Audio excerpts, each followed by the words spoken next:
Out on the highways, there were also a few wind-related crashes. This is on the interstate near Highway 11 down in Janesville. A semi overturning on the highway, initially blocking traffic. It was moved to the side of the road a short time later. No word if anyone was injured. And that wasn't the only wind-related crash today. It was just one of several semi-trucks overturned throughout the day. Our Carrie Larsen found out just how dangerous it can be for drivers and is live on Highway N at the Road Ranger with more. Good evening, Carrie.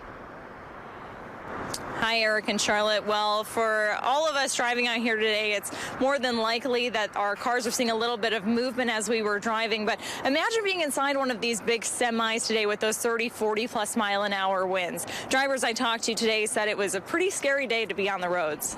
It gets nerve-wracking. Even for experienced truck drivers like Kurt Charette,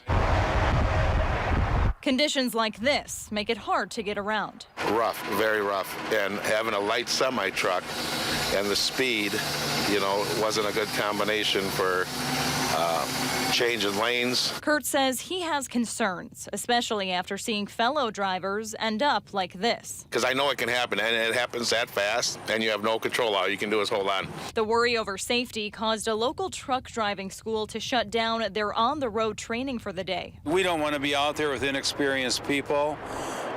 So it's easy for us to just get off the road. But owner Jerry Klabacka took the opportunity to teach his aspiring drivers always use caution. The wind requires people to be cautious, to use good judgment, and safety is always the overriding concern for both trucks or heavy equipment. And warns other drivers, be alert when big trucks are faced against the elements. Wind gusts and stuff will force them to move maybe several feet to the left or right, and you have to be aware of that. Jerry says that big truck drivers also have that added pressure of trying to make their shipment deadlines. And Eric and Charlotte, he told me that there's a pretty thin line between trying to do that and also maybe take some extra precautions while driving out on roads like with conditions like this today. But of course, he suggests the latter. All right, Carrie Larsen reporting tonight. Thanks, Carrie.